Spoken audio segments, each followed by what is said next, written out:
Programa Voz Congregacional.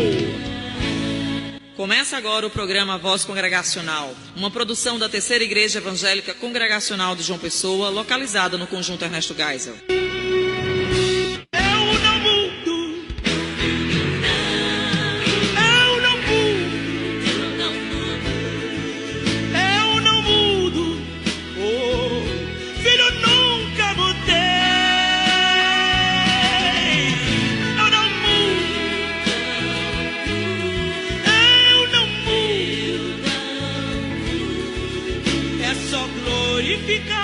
Que a vitória virá, eu não mudo. É só glorificar que a vitória virá. Saudamos a todos os ouvintes com a santa paz do Senhor Jesus. Hoje, 18 de fevereiro, está começando o seu nosso programa Evangelho com a Voz Congregacional, em sua edição de número 96. E hoje estaremos dando continuidade ao tema que começamos a explorar no programa passado. É o tema da bibliologia, o estudo da Bíblia Sagrada. E hoje, nós vamos procurar, sem muita delonga, ganhar tempo, com a nossa programação.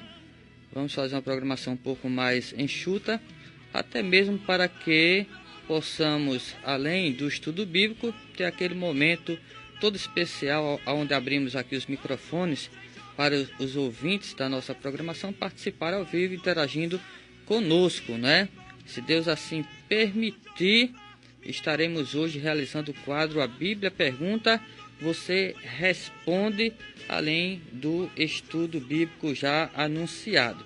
Então vá anotando aí a pergunta do mês, que é a seguinte: quais os personagens da Bíblia que não enfrentaram a morte? Vou dar aqui uma dica, A resposta está no Antigo Testamento. Os brindes, já estão aqui só à espera dos participantes, tá bom? Então, para ganhar tempo, como foi anunciado, vamos começar orando com o diácono Euclides, que está aqui representando a Secretaria de Missões.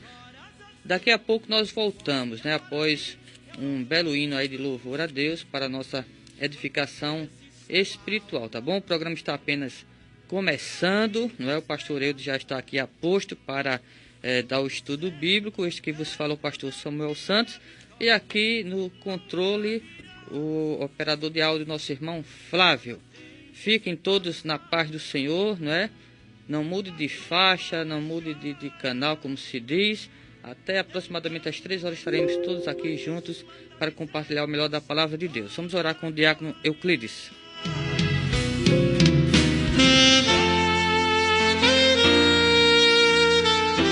No programa Voz Congregacional, é momento de oração. Soberano Deus, louvado e engrandecido é o teu santo nome. Obrigado, meu Pai, pelo privilégio que tu nos concede de estar aqui mais uma vez, nessa tarde de sábado, iniciando esse programa, A Voz Congregacional. Um programa abençoado por ti, que se encontra na Rádio 96.1.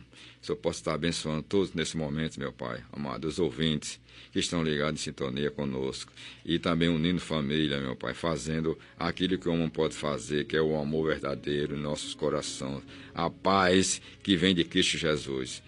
Paz, em nome de Jesus, queremos também que todos aqueles que estejam ouvindo esse programa estejam realmente ligados e que haja salvação neste dia em lá, que haja união, que haja amor, que haja perseverança e que haja também cura, Pai, porque Deus é um Deus do impossível, um Deus de milagre, um Deus que faz e acontece. Então, posso estar abençoando também nesse momento também a direção dessa programação, o pastor Samuel, o pastor Wilson, que irá trazer uma palavra abençoada do céu para a nossa edificação. Abençoa todos aqueles, meu Pai, principalmente eu que vos falo nesse momento.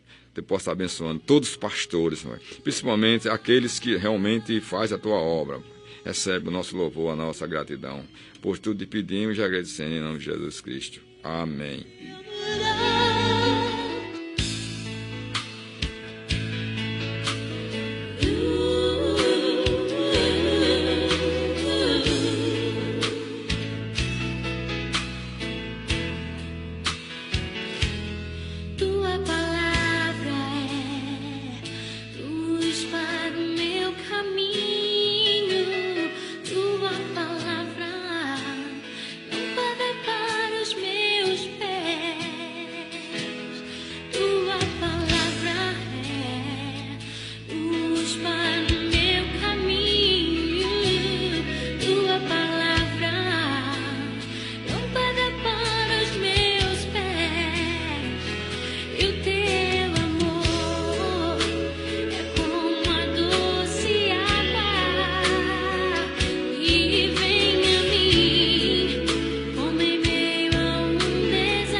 A Terceira Igreja Evangélica Congregacional de João Pessoa convida você e sua família para participar dos nossos cultos. No domingo, às 9 horas da manhã, Escola Bíblica Dominical. Às 18 horas, culto vespertino. Na terça-feira, às 19h30, culto de oração e estudo bíblico. Quarta-feiras, 3 horas da tarde, círculo de oração. Sexta-feira, às 19h30, culto nas residências. E no sábado, às 19h30, culto dos jovens. Terceira Igreja Evangélica Congregacional de João Pessoa, localizada na Rua Elba Maria Silva da Costa, sem número, Conjunto Ernesto Geisel, João Pessoa, ao lado do Senec. Estamos apresentando programa Voz Congregacional. Ok, acabamos de ouvir na voz de Aline Barros, além da canção A Tua Palavra, e é sobre isto que estaremos falando a partir de agora com o pastor Eudes Lopes Cavalcante. Pastor, boa tarde, a paz do Senhor. Mais uma semana passou-se e pela graça de Deus estamos de volta aqui para tratar deste assunto, bibliologia, que sábado passado não deu tempo, foi muito corrido, mas hoje a gente vai procurar explorar melhor, Graças a Deus. Queridos ouvintes, paz do Senhor, amém. Pastor Samuel, Euclides, amém. Flávio, todos vocês estão na escuta da CPAD FM, Deus abençoe a todos, especialmente os irmãos da nossa igreja, o presbítero Evandro, a irmã Lúcia, a Nicolas, o Netinho também, e outras pessoas aí que não, certamente estão na escuta, mas não deram feedback no WhatsApp. Eu queria, antes de começar, parabenizar o pastor Wilton Nóbrega, hoje amém. É o dia do seu aniversário. Wilton, Deus te abençoe, muitos anos de vida com saúde, como nós dizemos na igreja. Amém. Queridos, nós começamos no sábado passado um quadro, uma visão panorâmica da teologia sistemática ou da doutrina cristã. A nossa proposta é passarmos este ano de 2017, falando sobre doutrina, sobre teologia, cada tema que a gente que disciplina essa questão para o crescimento espiritual dos nossos queridos ouvintes, aqueles que estão ligados na programação da Voz Congregacional, nossa PDFM, para o crescimento espiritual e amém. Para fornecer à igreja de nosso Senhor Jesus Cristo que está nos ouvindo, através da emissora, como através da internet, um conhecimento básico, mas bem fundamentado, para que não venha a cair nas esparrelas do diabo, no que se refere às heresias que estão aí enchendo as igrejas brasileiras. E nós demos uma visão panorâmica sobre o cano sagrado, dissemos que este livro compõe-se de 60, ou melhor, a Bíblia compõe-se de 66 livros, tem a divisão Antigo e Novo Testamento, 39 no Antigo Testamento, 27 no Novo Testamento. Falamos sobre a classificação, livros históricos, ou melhor, o Pentateuco, os históricos, poetas, profetas do Antigo Testamento, os Evangelhos, o livro histórico, Atos dos Apóstolos, as Epístolas de Paulo, as Epístolas aos Hebreus, as Epístolas Gerais e o livro de Apocalipse. Aí concluímos o cano sagrado nesta informação preliminar sobre ele. Hoje nós vamos, queridos, falar sobre a questão da revelação, que também faz parte da bibliologia.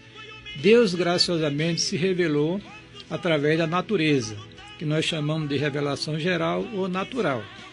Então, quem quiser conhecer a Deus, segundo o texto de Romanos, capítulo 1, observe as coisas criadas, tema a Deus, o adore na beleza de sua santidade, e obedeça os seus mandamentos. E a outra parte desta revelação, que nós chamamos de revelação especial, essa aí a gente vai explorar um pouquinho aqui nesta manhã, nesse início de tarde.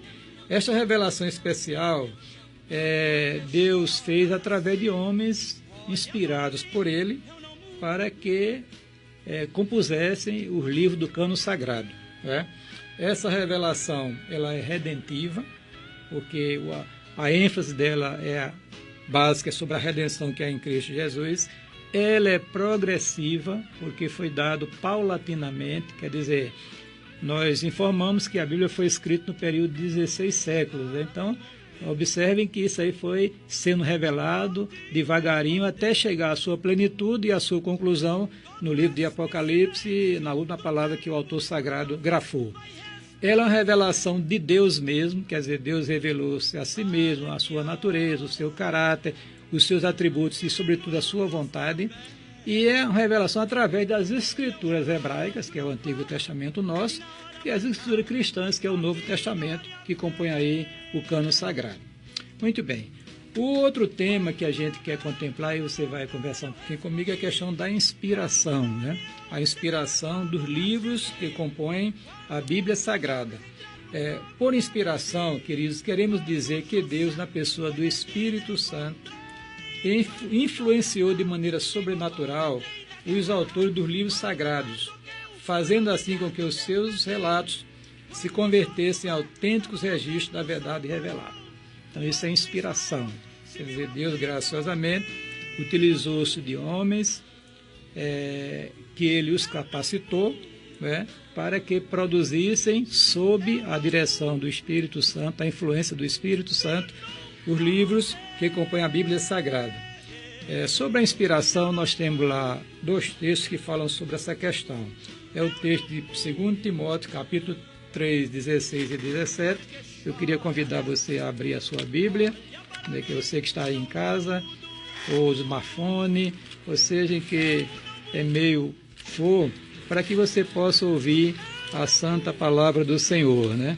Paulo escrevendo na sua carta, na sua segunda carta a Timóteo, no capítulo 3, verso 16 e 17, diz o seguinte: toda a Escritura é inspirada por Deus, toda, né? Proveitosa para ensinar, para repreender, para corrigir, para instruir em justiça, com esta finalidade, a fim de que o homem de Deus tenha capacidade e pleno preparo para realizar toda boa obra. Lá em 2 Pedro, capítulo 2, versos 20 e 21, Paulo diz o seguinte, Pedro diz o seguinte, a sua segunda carta, capítulo 1, verso 20 e 21.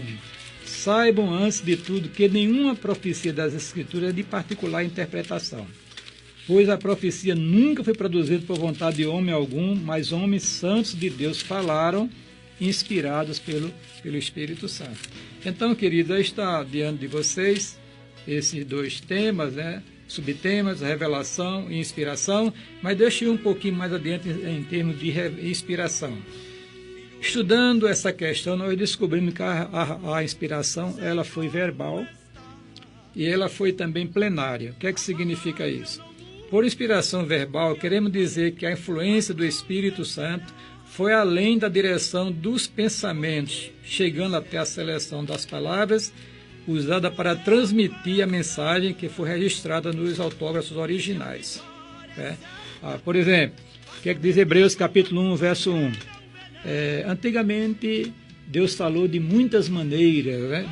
Deus falou. Então, esta fala de Deus, né, nós entendemos que é chamado de inspiração verbal.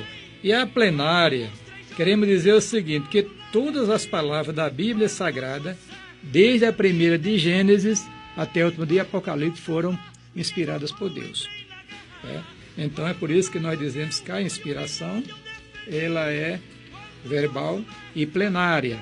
Existem algumas teorias errôneas sobre a inspiração que não nos interessa neste momento, neste quadro do nosso programa aqui, A Voz Congregacional. Mas aí está para vocês conhecerem, vocês valorizarem mais o cânon sagrado e fazer deste livro o seu companheiro constante durante todos os dias da sua vida, né? Então aí está agora com você, Samuel.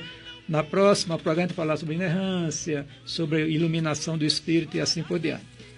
Amém. Que Deus abençoe a vida do pastor Eudes.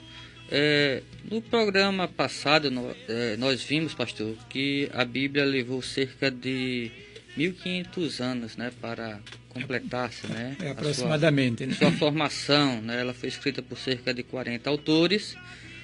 Ou seja, a Bíblia não caiu de paraquedas com zipa e tudo do céu, não é isso? Não, absolutamente. Até nós falamos que a revelação foi de forma progressiva, né? Quer dizer, passaram-se 16 séculos aproximadamente para o cânon bíblico ser completado, ser concluído. E é interessante informar o seguinte, quando a última palavra do Apocalipse foi grafada, a inspiração cessou. Ninguém está autorizado a dizer fulano de tal foi inspirado por Deus para falar sobre determinado assunto. Que a inspiração cessou, o cânon completou-se, Deus parou de se revelar desta maneira E quem quiser ouvir a voz de Deus, abra a Bíblia para ouvir Deus falar ao seu coração. Ou seja, a revelação de Deus, né? Ela foi acontecendo ao longo dos séculos, não foi do dia para a noite, né? Tem pessoas que querem receber a revelação de Deus, né? Fresquinha na hora, e nunca foi assim, né, pastor? Não. Quer dizer, no momento, na circunstância que ela foi produzida, realmente foi fresquinha, como se diz. Só que esta revelação do cânon especial, ela foi dada paulatinamente, né? E se existe um tesouro mesmo em toda a história da redenção, está aí a palavra de Deus disponível para nós. Nós somos um povo aqui, o povo brasileiro, um povo altamente privilegiado, porque tem povos ainda, infelizmente, que não tem ainda uma porção das Sagradas Escrituras. A gente tem aqui a Bíblia de todos os tipos que você possa imaginar. Verdade. Mas falta ler, falta estudar e falta principalmente obedecer a palavra de Deus. Ok. Agora, é verdade, pastor, que a Bíblia passou, né, cerca de 400 anos, né, sem ser, assim, dada como revelação à humanidade, entre ali o período do Antigo e do Novo Testamento, um tempo conhecido como silêncio profético, né, 400 anos de silêncio profético? É verdade. Entre o livro de Malaquias e o de Mateus, você é só passar uma página, né? No entanto, em termos históricos, de cronologia, passaram-se 4 séculos, que nós chamamos de silêncio profético, o período interbíblico. Neste período, Deus não falou. Ele começa a falar depois que começa a surgir os escritos do Novo Testamento. Entenda? Quer dizer, os escritos foram feitos depois, mas começou a falar através de João Batista, e começa, né, próprio Jesus, a acontecer as coisas ali, foram registradas, depois compôs o cânon sagrado. Agora, interessante, Samuel, que neste período o homem falou, e falou muito. Porque nós sabemos que neste período, já, digamos assim, entre 150 a.C. ao ano 1, digamos, até 100 depois de Cristo,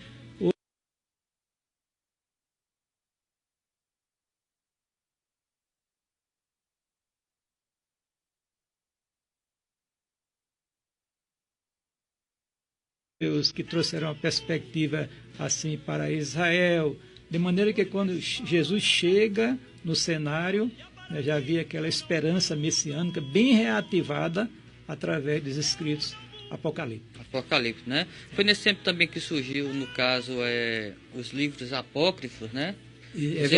Ou seja, Deus tinha silenciado, né, em termos de revelação. Aí os homens, né, aquela ansiedade, começaram a produzir literatura como se fossem inspirados, mas que na verdade não era, né, pastor? É verdade. Esses livros que compõem... Na história fala-se de muitos livros que foram produzidos, né? A Igreja Católica canonizou 7 deles, né? Canonizou no Concílio de Trento, no século XVI, na Contra-Reforma Protestante. Na Contra-Reforma. Esses livros que foram produzidos antes de Cristo, né, tem o seu valor histórico muito importante, porque imagina os irmãos, a gente encontrar um livro, né, produzido há 3.000 anos atrás, é uma coisa extraordinária, né? Como os livros dos Macabeus, por exemplo. Macabeus, né? Sabedoria, Eclesiástica, assim por diante. Quer dizer, são livros importantes dentro da literatura judaica, né? No entanto, a igreja... Aliás, quando Esdras, o sacerdote escriba, ele compilou os livros do Antigo Testamento, que nós chamamos hoje, que é estudo hebraico, esses livros não estavam. Alguns deles não foram produzidos, eles não faziam parte do cânon sagrado do Antigo Testamento. Isso aí foi algo acrescentado a posterior, depois já de 1.500 anos de história da igreja. Ok. Pastor, no caso, quais foram as línguas em que a Bíblia foi escrita? Bom, muito bem, né? Uma boa pergunta. O Antigo Testamento basicamente foi escrito todo em hebraico, com raras exceções.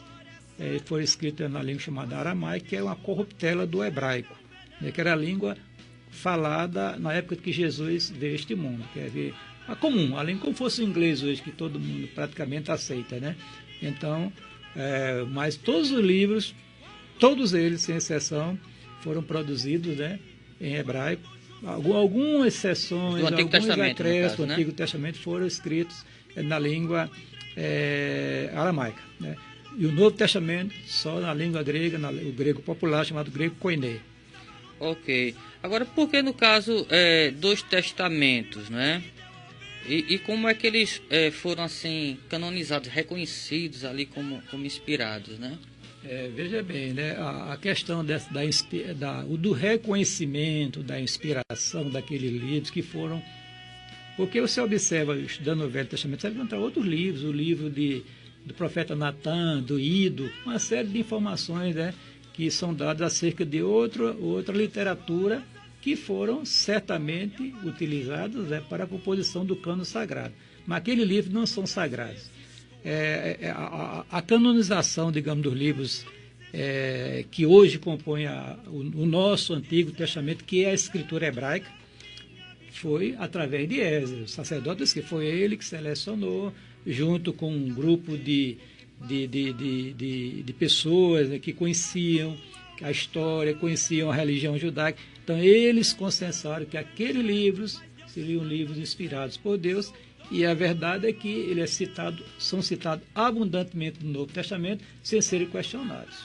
E o Novo Testamento foi a posteriori, lá no século, talvez, no século 3 ou 4 da era cristã, é quando realmente o Novo Testamento ele é todo consensado pela igreja de que seria o cânon no Novo Testamento. No caso, ambos os testamentos levaram séculos para serem produzidos e também levaram séculos para serem reconhecidos como inspirados. Isso mostra realmente a seriedade da questão, né? Que não realmente não foi uma coisa de uma hora para outra, ou seja, como a gente falou no início, a Bíblia não caiu do céu pronta com zíper e tudo. Foi todo um trabalhar de Deus. Todo um trabalhar que demandou muito tempo, pessoas que servem de Deus, que se debruçaram no assunto para chegar àquela conclusão com o apoio da igreja, né, que realmente que chancelou, né, aqueles livros, né, como livros inspirados por Deus, né. E a própria Bíblia, Samuel, ela como nós vamos estudar inerrância no próximo sábado, ela se confirma a si mesma, né. Quer dizer, um livro autentica o outro, né? Quer dizer, ela vai sendo consolidada essa questão por ela mesma, né? Para não deixar dúvida para o leitor que está diante de um livro inspirado por Deus e é a revelação de Deus, né? É verdade, pastor. No caso aqui, antes da igreja, os guardiões da Bíblia, ou seja, que na época ainda não era a Bíblia, mas das Sagradas Escrituras, no caso foram os judeus? Do Antigo Testamento, sim. Então, poderíamos dizer assim que com relação ao cânon do Antigo Testamento, já que existe uma dúvida, né, acerca dos livros que tem a mais, dos livros que tem a menos, né, em um cânon e em outro, podemos dizer que quem tem melhor respaldo para, vamos dizer, definir a questão da canonicidade seriam os próprios judeus, porque do Antigo Testamento. Do Antigo Testamento, porque esta é a discussão acerca daqueles 7 livros que tem na Bíblia, por exemplo, católica, que não tem na Bíblia evangélica, né? Esses livros que foram produzidos na época exatamente ali do período interbíblico, através da Septuaginta, não é isso? Os judeus não reconhecem esses livros como inspirados, né? Os judeus de Alexandria, eles traduziram do hebraico e aramaico para o grego, aí eles incluíram a tradução também desses livros que nós chamamos, né? Mas que os judeus, que foram os primeiros guardiões da Sagrada Escritura, não reconheceram como inspirado, né, pastor? Aceitaram e nem aceitam algo fora do que nós chamamos hoje o Antigo Testamento, né? E que eles chamam da escritura deles, hebraica. Já com relação ao Novo Testamento, há um consenso geral de que são aqueles 27 mesmo. Da igreja, não de Israel. Os judeus não aceitam o Novo Testamento. Se eles por isso que existe...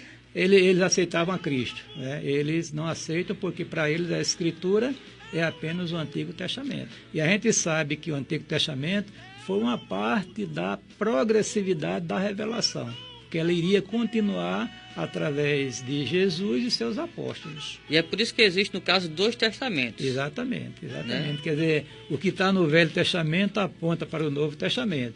E o que está no Novo Testamento cumpre o que está no Velho Testamento. E o Antigo Testamento, pastor, falava assim de uma possível nova aliança, no caso de um Novo Testamento, já falava? Desde Gênesis 3,15. Ou isso é invenção dos cristãos? Não, desde Gênesis 3,15, que já havia uma promessa avisando, mostrando que da semente da mulher nasceria aquele que iria esmagar a cabeça da serpente. Ao longo da história, esta revelação sobre esse Messias que haveria de vir, ela vai trazendo mais luz. Daí a questão da revelação, que é trazer à luz aquilo que estava oculto. E essa revelação, ela chega em plenitude através do Novo Testamento. É por isso que Paulo diz, vindo na plenitude dos tempos, Deus enviou seu Filho nascido de mulher. Então, aquilo que estava profetizado no Velho Testamento se cumpre no Novo Testamento. Por exemplo, se você olhar o livro de Mateus, Mateus é quem mais prova que Jesus era o rei de Israel. Sempre ele diz assim, isto aconteceu para que se cumprisse o que estava escrito no profeta, aí cita o profeta e cita a profecia. É verdade. É para autenticar o seu registro, mostrar, olha, o que está acontecendo, o que aconteceu na Judéia. Nesse ano, no início da era cristã, né, que o mundo divide-se, a história divide-se antes e depois de Cristo. Né? O que aconteceu ali está se cumprindo uma palavra profética do Antigo Testamento. Por exemplo, quando o Espírito desce sobre a igreja no Pentecostes, Pedro cita o quê? O profeta uma Joel. profecia de Joel, 800 e poucos anos antes de Cristo, tinha sido dada a Israel. E o profeta Jeremias também já falava de uma nova aliança que Deus faria, exatamente. né? Jeremias, ele fala numa nova aliança que Deus faria com o seu povo, que é justamente com a igreja. Porque se você, essa nova aliança, ela é citada textualmente em Hebreus, dizendo que aquilo ali, a nova aliança, era através de Jesus Cristo e Deus iria fazer de judeus e gentios um novo povo que era a sua igreja. Pastor, o senhor falou aqui, né, muito acertadamente, que a Bíblia foi escrita em hebraico, o Antigo Testamento, e em grego, o Novo Testamento. A pergunta que eu faço aqui é a seguinte: existem ainda, né, estes manuscritos originais da Bíblia, tanto do Antigo como do Novo Testamento, em hebraico e grego? Só existem as traduções? Não, existe lá em Israel, na Inglaterra, na França, né, manuscritos antiquíssimos, né, e inclusive a grande descoberta, né, porque alguns não têm o livro completo, foi em Curã. É verdade. Né, quando nas cavernas lá do Mar Morto, né? Um pastor de ovelhas, né, joga uma pedra acidentalmente numa das cavernas e vê o negócio quebrar lá dentro. Então ele entra, curiosidade, né? Aí ele começou a olhar e descobriu um tesouro arqueológico extraordinário, que é justamente os escritos, né? Aí, por exemplo, o livro de Isaías e fragmentos dos outros livros, e pelos fragmentos eles vão vendo a autenticidade dos registros que nós temos aqui. É verdade. Na Bíblia traduzida para diversas nações, né? Dessas línguas. É verdade. Segundo aqui os meus registros, existem cerca de 5.400, né, manuscritos em grego do Novo Testamento e mais de 800 do Antigo Testamento, né? A maioria foi exatamente estes achados ali nas cavernas do Mar Morto, né? Agora é aquela preocupação, e esses manuscritos, será que essas cópias, será que tinha problema de... Veja bem, olha, os judeus eram altamente criteriosos em reescrever ou copiar. O negócio era tão sério que se eles tivessem na página que eles copiavam alguma falha, eles condenavam o manuscrito. Fosse um ponto, uma vírgula, que fosse, tinha, né? Que eram pessoas especializadas, os escribas, que era uma categoria no meio do povo de Israel, que viviam só disso, de copiar, com cuidado extraordinário na transcrição do texto, para que não houvesse erro nenhum, porque estava tratando da palavra de Deus. Da palavra de Deus. Inclusive aquele grupo com quem Jesus debateu, os escribas, era exatamente pertencente a essa classe, responsável por copiar as escrituras sagradas, né, pastor? Lembrar os escritos, né, tanto ele que esconder na caverna, né, para não perder na época da perseguição lá dos romanos. E né? lembrar que era manuscrito. Começou com papiro, antes fazia em cerâmica, mas aí depois o negócio evoluiu para papiro e depois para pergaminho, né? Aí depois isso rolos. Daí a questão quando eles traduziram do hebraico para o grego Antigo Testamento, eram rolos. Aí, digamos, numa sala tinha 20 rolos, por exemplo, né? Aí era só juntar um com o outro. Hoje a gente tem tudo num livro, folhinha pegada, seguindo a outra folhinha. É diferente daquela época. Por exemplo, os livros dos profetas mesmo era um livro só. 12 livros num livro só. Isaías, um livro só, um rolo só. Jeremias, outro, e assim por diante. Entendeu? Interessante, né? Imagina você levar para a igreja aquele... E tudo aquilo era colecionado, guardado, né? Caríssimo, chave, né? muito difícil. Nem todo mundo tinha acesso, né? Só quem tinha acesso, segundo a orientação divina, era o rei de Israel, teria que ter o traslado da lei, os sacerdotes, os sacerdotes e os líderes religiosos, né? Quem tivesse dinheiro para mandar comprar uma cópia. Ok. Pastor Eudes, no caso aqui, a Bíblia ela foi escrita originalmente em hebraico e em grego, como a gente viu, mas ela foi traduzida para várias línguas, né? Várias nações. Então tem hoje em inglês, em espanhol, em português. Como o senhor bem disse, os brasileiros são privilegiados, né?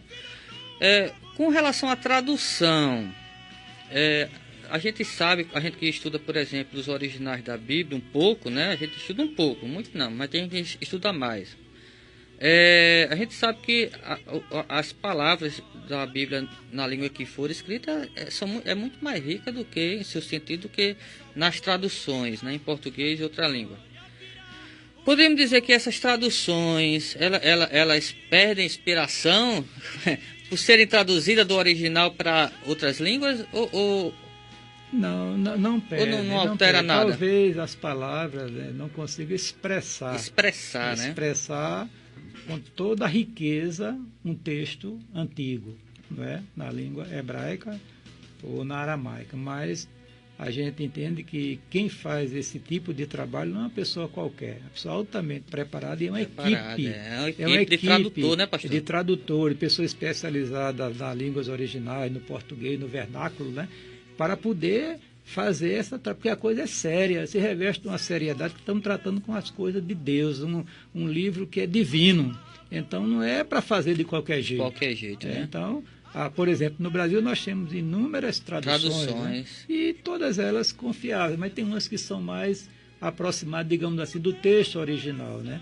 Aí eu não vou dizer, porque aí não me compete fazer propaganda de nada aqui, né? Mas a gente que conhece um pouquinho essas coisas, a gente percebe que tem uns textos que se aproximam mais daquilo que o autor original se expressou.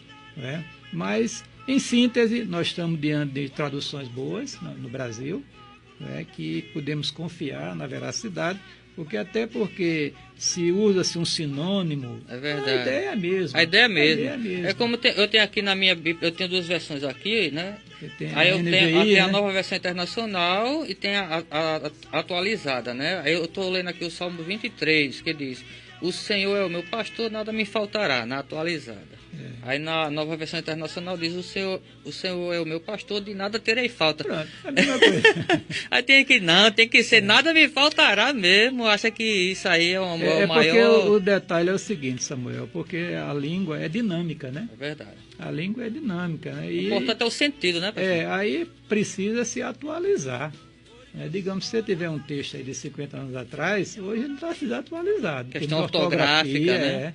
Então tem que observar esse detalhe. Então o pessoal que trabalha nesta área, que vive para isso, né? Então eles entendem essa questão. E verdade. A tendência é surgir cada dia mais uma tradução que se aproxime, né? E as traduções são boas porque a gente vai comparando, né? E é bom o obreiro, você que é ministro do Evangelho, aí você precisa ter diversas versões para você olhar o texto numa na outra, mas na realidade são sinônimos, né? Ok. Para a semana a gente vai entrar melhor aqui na questão da inerrância, da suficiência, mas só para concluir aqui a questão da inspiração, né? A gente já viu que a Bíblia é inspirada e as traduções elas não limitam a inspiração, né? Não interferem na inspiração. Agora, pastor, assim, um exemplo prático da inspiração da Bíblia. Como é que a gente, ao ler a Bíblia, a gente pode, pela própria leitura, chegar a essa conclusão de que ela é inspirada? A gente já viu no programa passado que a própria Bíblia, ela reivindica ser inspirada. O senhor releu hoje 2 textos da Bíblia que diz: toda a Sagrada Escritura é inspirada por Deus, né? E nenhuma profecia veio de particular elucidação. Mas, além desses registros, qual assim a forma prática da gente perceber a a inspiração da Bíblia. Quando a gente lê a Bíblia, a gente chega a essa conclusão também? Aí é que está, né, Samuel? Uma das grandes provas, né, que esse livro é um livro divino é a transformação das vidas através da mensagem que que se prega através dela, né? É verdade. Então, esse livro tem mudado mais pessoas, tem construído caráter, tem transformado civilizações, vidas, né, tem pastor? mudado civilizações, entende? Mais do que qualquer outro livro. Não existe comparação na face da Terra. Então, isso aí é uma grande... Prova da inspiração da palavra de Deus, né? E se você for na prova da palavra, você vai ver os cumprimentos proféticos daquilo que for anunciado. Né? Que Exatamente. os vaticínios foram cumpridos ao pé da letra. E estão sendo cumpridos, né, pastor? E estão se cumprindo.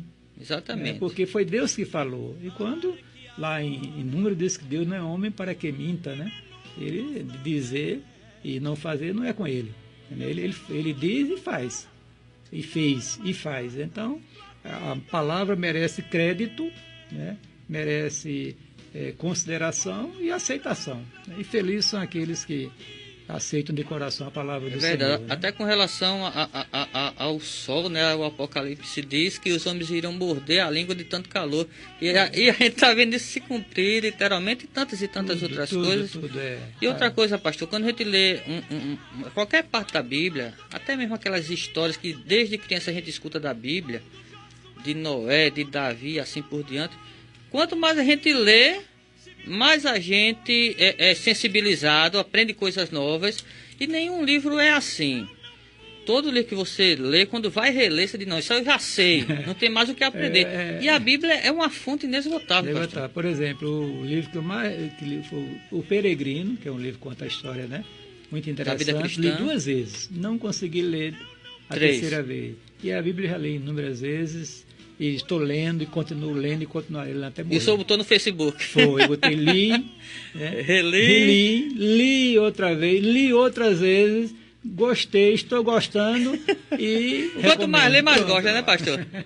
E para terminar aqui a questão do que o senhor falou, o poder transformador da Bíblia. Dizem, eu não sei, dizem que Rui Barbosa, grande intelectual, disse que ia descobrir os erros da Bíblia, aí pediu um prazo. Aí quando terminou o prazo, aí perguntaram, e aí, o senhor achou algum erro na Bíblia? Aí dizem que ele falou assim, eu não encontrei nenhum erro na Bíblia, mas a Bíblia me mostrou todos os meus erros.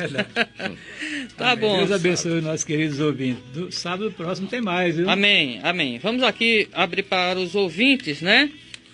A partir de agora você pode ligar para o 3222-4700 ou 3241-2864 e dar a resposta à seguinte pergunta.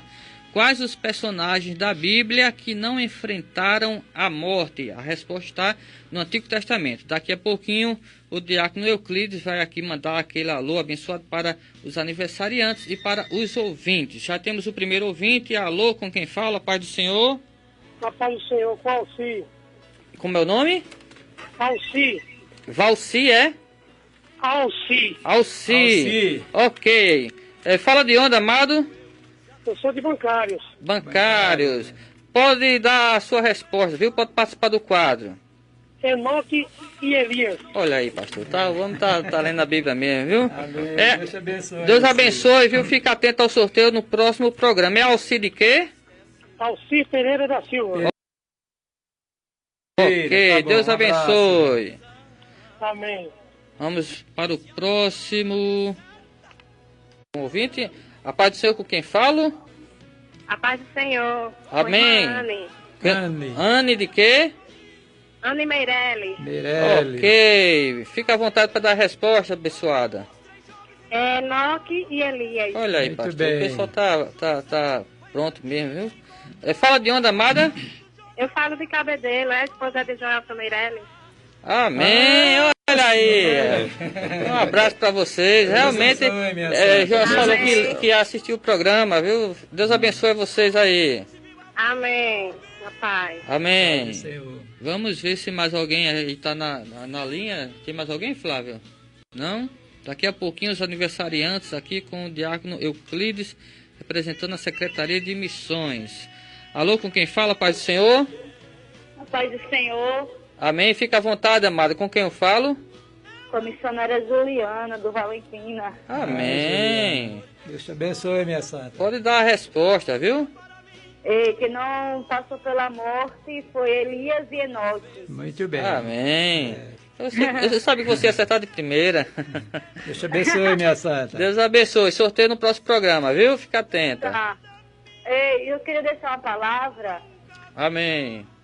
Eu vou deixar aqui em Salmos 46, versículo 10. Certo. Aquietai-vos e saber que eu sou Deus. Amém. Deus te abençoe, minha santa. Amém. Tem outra aí, viu? Tem mais um ouvinte. Alô, com quem falo?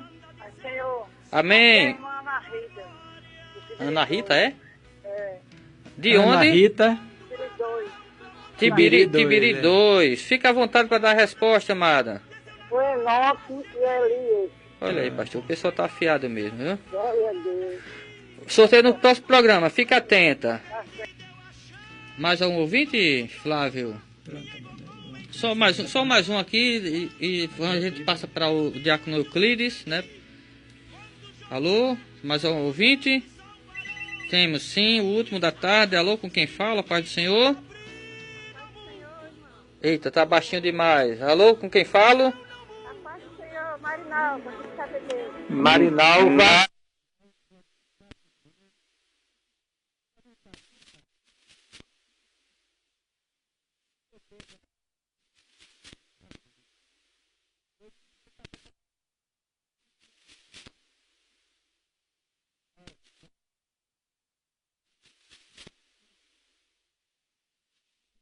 Paz do Senhor. Boa tarde, pastor Samuel. Boa tarde, pastor Eudes. Boa tarde ao meu que está aí em sintonia da rádio aí, Flávio. E a paz do Senhor para todos aqui que estão aqui. E também uma boa tarde para aqueles que ainda de salvação, para aqueles ainda que não tiveram encontro com Jesus. Amém. Quero anunciar agora os aniversariantes de fevereiro. Antes eu gostaria de dar um alô especial para a minha amada esposa Maria José e meu filho, que está em sintonia, ligado na 96.1, a voz congregacional. E quero também dar um alô especial também para o presbítero Franklin, que está nas escutas, o diácono Antônio João e o presbítero José Teotônio, da Sexta Igreja de Mangabeira, que está Amém. sempre ligado conosco. Muita gente, né? Deus abençoe. Dia 13/2, Isabelle Cristine, da congregação Volta do Sol. 13/2, Maria do Socorro. 15/2, Cristiano Leandro. 16/2, Alzeni da Silva. Dia 19, Mário Lopes. Que sinta-se abraçado por toda a igreja e que Jesus já tenha o desejo de vossos corações. E que tenha um dia especial com muita saúde, todos aqueles. Amém? Amém. Parabéns, hoje é seu aniversário, parabéns, muitas felicidades, hoje é seu dia, que alegria, vamos vencer. Ok, estamos chegando ao final do programa, que Deus abençoe a todos. Pastor Eudes, no próximo programa, se Deus quiser, tem mais, né? Tem. Inclusive a gente vai aqui falar um pouco, né, sobre algumas curiosidades bíblicas, porque tem pessoas que leem a Bíblia, né? E não vão atrás do que realmente interessa, vão atrás de vamos dizer, picuinhas, detalhes, né? Quer saber com quem Caim casou, a marca que Deus colocou em Caim, o que o Senhor Jesus estava escrevendo na areia quando levar aquela mulher adúltera para ele, ao invés de procurar saber o que já está claro ali, revelado, né? Então, sabe, se Deus quiser, né? Amém. Deus quiser, nós voltamos aqui com a dar bênção de Deus. né? Deus abençoe a todos, Diácono Euclides, que representou aqui a Secretaria de Missões, Flávio. Vamos orar agradecendo a Deus por mais este programa. Pastor Eudes. Pai querido, nós queremos manifestar a nossa imensa gratidão pela bênção de termos passado um tempo aqui na CPAD-FM, compartilhando com nossos queridos ouvintes uma porção da palavra do Senhor. Pedimos a tua bênção para a vida de todos eles, suas famílias, suas igrejas, e aqueles que ainda não conhecem a Jesus, que possam ser abençoados por ti, e alcançarem a salvação. Nos dê um dia restante em paz, abençoe Flávio na continuidade aqui do seu trabalho aqui na CPAD e leve-nos em paz para os nossos lares. Nós oramos e suplicamos com gratidão em nome de Jesus. Amém. Amém.